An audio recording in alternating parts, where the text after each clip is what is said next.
Okay, YouTubers, this is the Angryprepper. So today's video is a quick video, and I will say a heads up video on the volcano in the Canary Island, right? The volcano is on the island of La Palma, if I'm saying that right, or Palma, sorry, La Palma.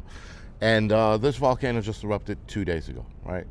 So volcano erupted, and prior to that volcano erupting, there were, if I'm not mistaken, tens of thousands of tremors leading up to the explosion, which means that this is hopefully a release, and that's all it is. Now, with that being said, obviously, for those of us who've been following the Canary Islands and this island, La Palma, for years, we know that there's a section of this island that's the size of Manhattan. This section, if it falls off into the ocean, will cause one of the greatest tsunamis of the world has ever seen, or recorded history, that is. So before we get into that whole disaster part, the Canary Islands is actually 8 islands that Spain claimed, which sits pretty much in front of Africa, right off the coast of Africa. Interestingly enough, all this time I thought that the Canary Islands belonged to Africa, being that it sat right in front of it. So, again, doing research, finding out that it belongs to Spain.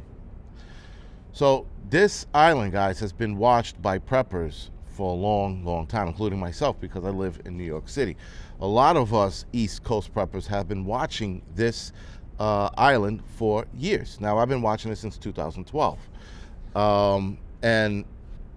With that, that's something that we need to keep monitoring. Now, there are monitoring systems for this island, and I would employ all of you guys who live on the East Coast to register to these monitoring sites for this volcano and other volcanoes that have the possibility of causing a tsunami here in the United States. Now, again, back to that shelf-like land mass that if it falls off the La Palma, if it falls off, it will cause a tsunami. Now, once that happens, we have 8 hours to get the hell out of Dodge, right? The tsunami will be moving at 650 miles plus an hour through the ocean, through the Atlantic Ocean, that is. And it will destroy everything on the East Coast 12 to 15 miles inland, right? Then you also have the Virgin Islands and the Caribbean Islands, that will also be affected by this. You will also have parts of, if I'm not mistaken, South America and parts of Central America that will also be affected by this tsunami. So we're not worried about them. Everybody is on their own at this point, including us, right? I know that there'll be a small tsunami hitting parts of Africa, right? They said something like 50 feet, which is still a lot of water, and they will absolutely get crushed as well. So everybody in this path will get crushed, but New York would take the brunt of it. Not New York, the East Coast of the United States would take the brunt of it. So this is something we definitely need to be watching a lot closer. When I learned about it, it was like, okay, I know about this, I'll let it go. But now that the possibility of it breaking off is a little more apparent because of this eruption, this is something that now we need a backup plan for. So we just can't okay, the Canary Islands, we need a backup plan. Now, I know a lot of you are going to say, Angryprepper, get the fuck out of there, move, leave. Yes, I got it. The wife is sort of on board with it, but again, because she's such a city girl, I don't know how far away from the city she wants to move. But I did tell her, I said, our plan, should it happen between today and the time we get out of this neighborhood, we have 8 hours to bail out. In 8 hours, we can get more than 12 miles away. So I'm not worried about that. But we are in the process of getting either e-bikes or e-scooters to get us out of here. The e-bikes and scooters, because we don't have room, will be in the storage unit. So with that, I also have the key to the city, if you will, to get into the storage unit should it happen after hours. Which it would suck. Yeah, it's probably breaking an entry, but who gives a fuck at that point? And once we get on the e-bikes or scooters, we can get the fuck out of here if we don't get ahead of everyone else. If we get ahead of everyone else, then in the car, it happens like 2 o'clock in the morning, and my alert system goes off, and I tell the family, let's get the fuck in the car, and we head west. We are heading west out to like the Ohio area, past Pennsylvania, shit like that. Well, actually, once we get to the northern Jersey, we should be fine, right? Once we get to northern Jersey and we're 12 miles in or better, we'll be okay. So we'll just need a place to hold up until the water recedes. So we have a backup plan upon backup plan upon backup plan. These are plans that I employ for a lot of you guys to entertain. Now the raft, maybe not, but getting out of Dodge ahead of time, get yourself a bicycle, get yourself an e-scooter or an e-bike. If you can afford it, get a motorcycle. Now I would love to get a motorcycle, but my family can't ride. So we have to go with the e-bikes and the e-scooter just to have enough battery power to get us the fuck out of here. So hopefully if it gets us 20 miles out, we're good. Now it says it will reach inland 12 miles. I would double that just because I don't trust anything these agencies say. They're like, oh, it's 12 miles. The next thing you know, it's fucking like 40 miles in. So 12 miles is a nice start. And as long as we get 12 miles in, we calm down a little bit, but we still keep moving forward. We keep moving west directly, actually. So these are plans that you guys should have in play. Now, that was the backup plan. The main plan is getting out early and getting out with your vehicle. If you can get out early and get out with your vehicle, guys, preppers, we're more in tune to those monitoring systems, right? So we are probably going to get the jump on it first, and then if I have a couple of people, for example, that monitor it better than I do, they'll either email me or call me.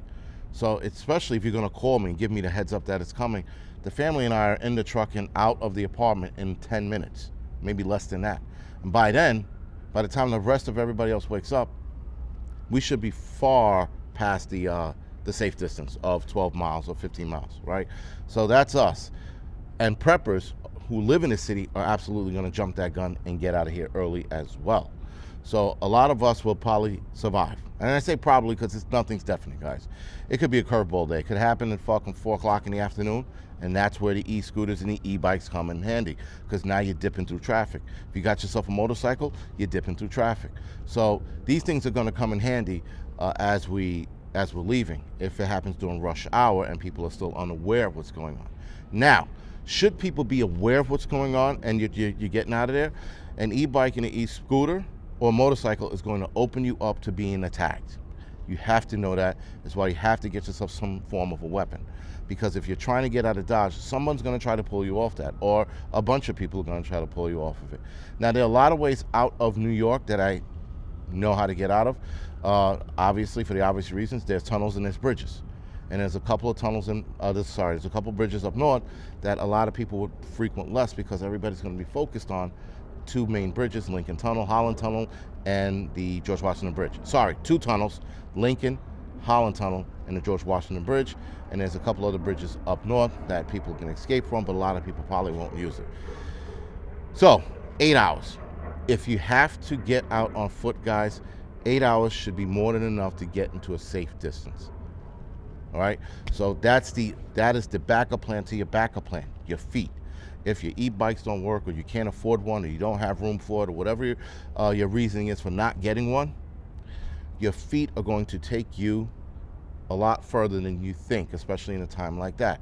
You have to practice with your bug out bags. This is why I tell people, practice with your bug out gear.